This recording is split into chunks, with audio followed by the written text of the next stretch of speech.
Behind every story lies a hidden layer of emotion, shadows of the past, and questions left unanswered. Today, we step into the world of a soldier, one whose life was built on orders, discipline, and war. But when the impossible happens, when the dead return, everything begins to change. This isn't just a tale of revenge, it's a journey of rediscovery, of finding humanity in a world that had long forgotten it. So let's dive deep into this powerful story and uncover the truth piece by piece.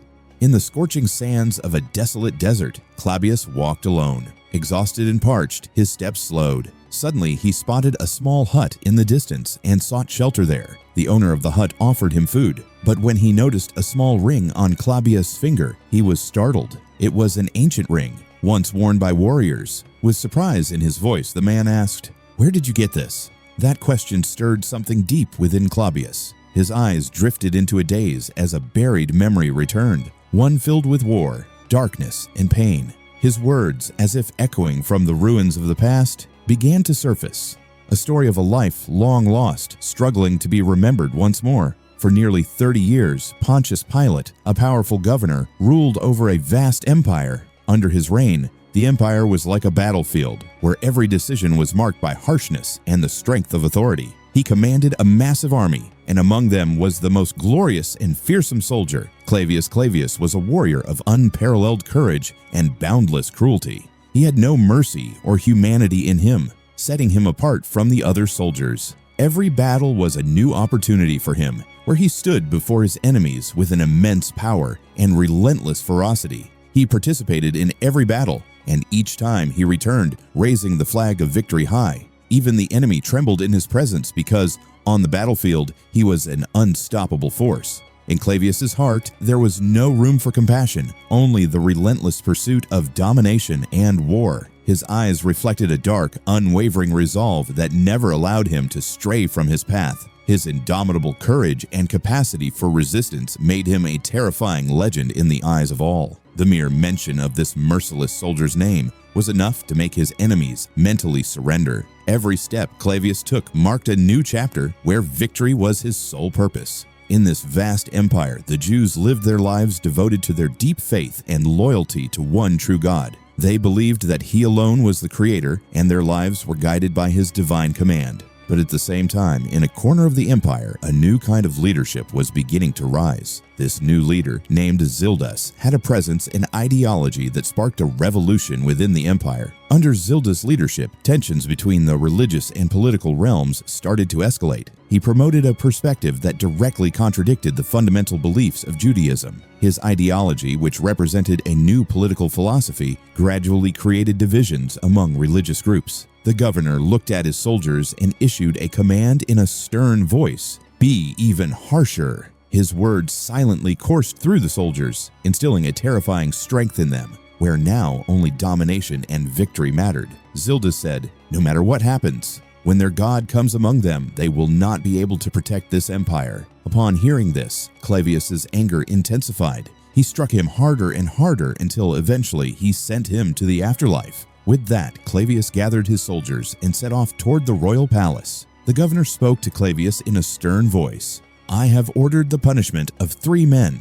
This task is yours." His eyes held an invisible intensity, as if there was no place for mercy. Later, the governor told Clavius, "Lucius will be your partner in this." Without hesitation, Clavius accepted the responsibility, saying only one thing to Lucius: "We will finish the job no matter how difficult." The horse galloped forward when suddenly the earth shook. Nearby buildings collapsed and the ground began to tear apart. People screamed in panic, unsure of what to do. It felt as though the world itself wanted to erase them. Everyone tried to flee, holding on to one another, but nothing made sense. Only fear, only darkness. After that, finally, the two of them reach a certain place. A soldier begins to inflict various kinds of punishments on them. This scene was truly heartbreaking. But despite witnessing this, there was no trace of pity or sympathy among them.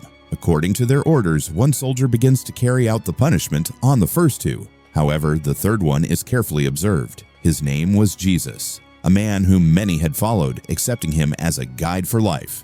Everyone notices that despite enduring so much pain, his face and eyes are completely different from the other 2. And then they send him to the afterlife. Although the bodies of the other 2 were burned, the body of Jesus was not. His lifeless form seemed like an inescapable mystery, something that was not just dead, but carried a sign of life. Clavius knew that his followers were capable of anything, even attempting to steal his body. So, he sealed the tomb tightly with a heavy stone, determined to prevent anyone from imagining that he could be resurrected. Still, an unknown fear lingered in Clavius's mind, as if some hidden power was trapped beneath the stone. He took every precaution, ensuring that guards were posted day and night, every moment, to watch over the tomb. Yet, despite his efforts, an unsettling discomfort gnawed at him, an ominous thought that seemed to chase him. Days turned into nights, and the fear within Clavius only deepened. One day, the guards who had been vigilantly watching over the tomb at every moment suddenly vanished. There were no signs of them anywhere. One by one, the stone wall of the tomb remained intact, but when they checked, they found that the body of Jesus was also missing. It was as though an invisible force had taken him away. As soon as the news reached the governor, a deep fury and unease took root within him. He knew that this event could call his authority and control into question. Enraged, the governor quickly issued a command: Jesus' body must be recovered at any cost. His eyes burned with an intense focus, as if he knew that finding this body would reveal something that could change the entire course of the situation. Clavius then went to the tomb. One by one, he began to investigate everything in great detail. First, he sought out the guard who had been stationed at the tomb. The guard's face was filled with intense confusion and terror. When Clavius questioned him, the guard became visibly uncomfortable and stammered, "I didn't see anything, sir. Everything was normal here, completely silent. But when I came in the morning, the body was gone. It was as if it had vanished into the air, or someone stole it." A flicker of doubt ran through Clavius's mind. He immediately began to search every secret spot around the tomb, every corner, and every broken stone. He also examined other nearby tombs, each step only deepening his confusion. Clavius eventually began to speak with the disciples of Jesus. They told him, "Jesus is truly alive. He possesses an extraordinary power." Clavius, determined to find the truth, spoke to many others about the matter, but no one could give him a clear answer. Finally, he spoke to a young woman who seemed to know a great deal about these events. Clavius asked her, "Where is Jesus?" The woman replied in a strange manner, "He is right around you. He cannot be seen with the naked eye. You must look through the mirror of your heart to see him." Hearing her words, Clavius grew even more enraged. His eyes burned with fury as he struggled to understand the meaning behind what she had said. Clavius returns to the governor once again and reveals everything he has discovered. The governor, deeply concerned, gives him a stern order. "By tonight, no matter what it takes, you must find Jesus' body." Determined, Clavius questions numerous people, but no one has any answers. Frustrated and desperate, he finally meets one of Jesus' disciples, Bartholomew. With a mysterious smile, Bartholomew tells him, "Jesus is everywhere, in the sky, in the air, in every place." But what shocked Clavius even more was when Bartholomew added, "If you truly wish, you can see him." Hearing these words, a storm of emotions erupts inside Clavius. Anger, confusion, and an eerie sense of unease grip his heart. Clavius reluctantly took a fake body to the governor. He said, "This is the body," and advised spreading false information to the people. However, deep down, Clavius knew he didn't want to take such a big risk. If the king somehow found out about this, it could lead to a major problem for him. So he cautiously said to the governor, "We need to act now, but I'm not sure this deception will last." That night, in the darkness, Clavius met with the two guards who had been watching the tomb. One guard spoke to Clavius. In the middle of the night, a bright light emerged from the tomb. Even the stone and the ropes that held it were automatically undone. And then, he became alive again.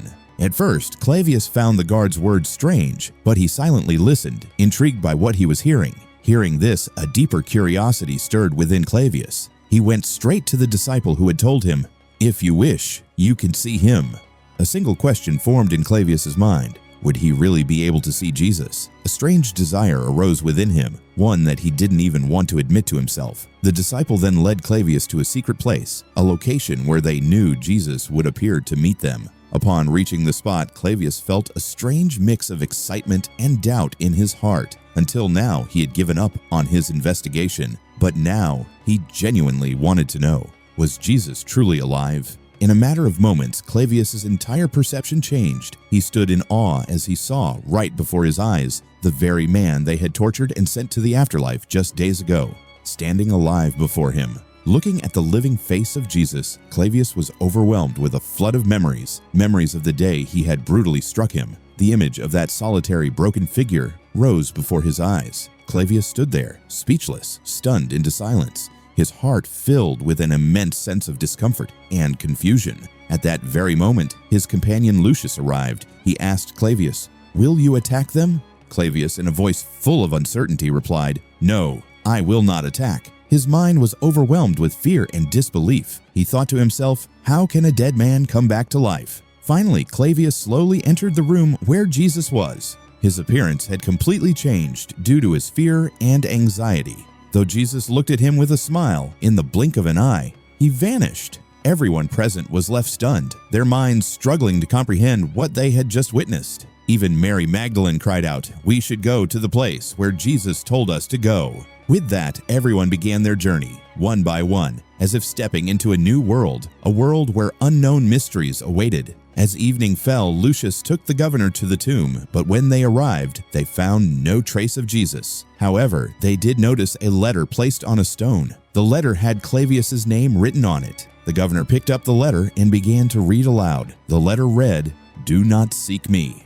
An odd feeling swept through the governor's mind. He knew that Clavius had been his strongest and most trustworthy soldier, but now he couldn't understand how Clavius could have made such a decision. The governor turned to Lucius and ordered harshly, "You will bring Clavius to me immediately, whether alive or dead." Lucius quickly left the tomb, heading out with urgency, knowing the weight of the task ahead. Meanwhile, Clavius set off with the disciples of Jesus, heading toward the place where Jesus had asked them to go. He had even changed his clothes and his mannerisms. He had done many wrongs in the past, and now, deeply regretful of his actions, he wanted to leave everything behind and become a better man. He had wholeheartedly come to believe that there must be some miraculous power within Jesus. As night fell, a group of soldiers launched an attack on them. At first, Clavius and his companions were bewildered. Why were they being targeted? What was the reason for this assault? Clavius, driven by the need for self-preservation, immediately engaged in combat. But Clavius knew his goal now. His focus was solely on the safety of himself and his companions. Without waiting for answers or questioning further, he fought on, determined to protect them.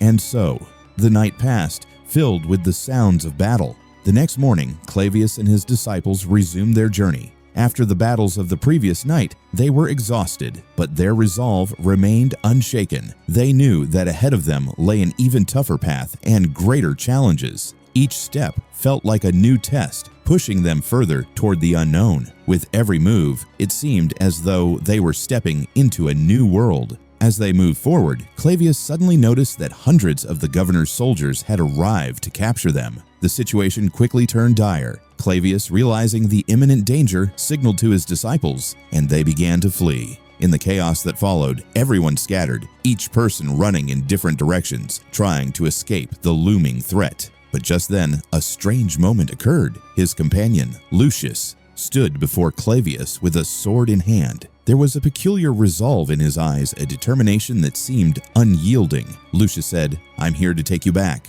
You must come with me now."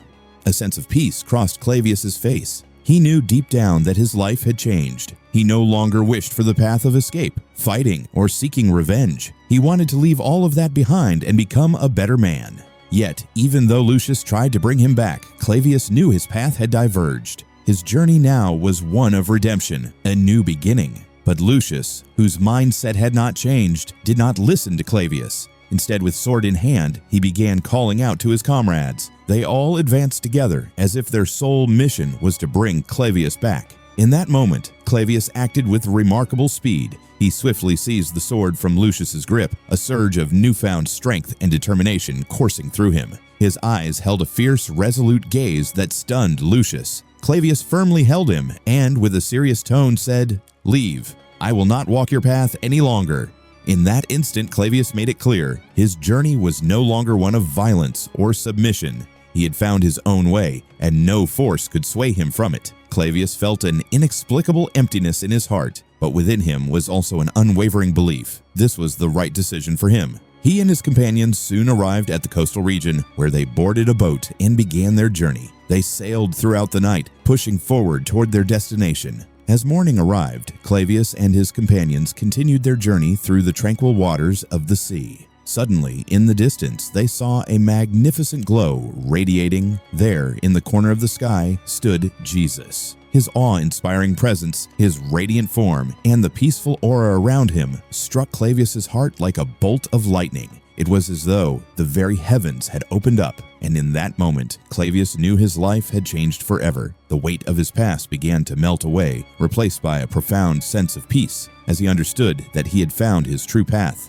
After a moment, something truly divine unfolds. Jesus, with his incredible power, heals a suffering man. This man, who had endured endless pain, is now completely restored, his body free from any trace of illness or suffering. This scene is nothing short of extraordinary for Claudius. He stands there, astonished, as if witnessing an infinite force at work before his very eyes. For a brief moment, his mind is frozen in awe. He realizes that everything he had heard about, now, right before him, has become a living reality. He feels it deep within. Jesus is truly something otherworldly, possessing a power beyond the human realm. As night falls, a deep contemplation settles in his eyes, and an unsettling question echoes in his mind. Sleep eludes him. Throughout the night, an unknown force swirls within him. Over and over, he replays the moments in his mind when Jesus had revealed his boundless power, healing the sick and transforming the world around him as if it had been seen with new eyes. When morning finally breaks and the first light of dawn begins to shine, everyone is left in awe to see Jesus standing before them. His presence feels like something from another world, surrounded by an aura of strange peace and immense power. The crowd stands in complete silence, as though they are about to witness a divine moment that will forever change their lives. Jesus slowly looks at them and says, "My time has come. I must go now." His voice carries a profound peace, as if there is no sorrow or worry within him.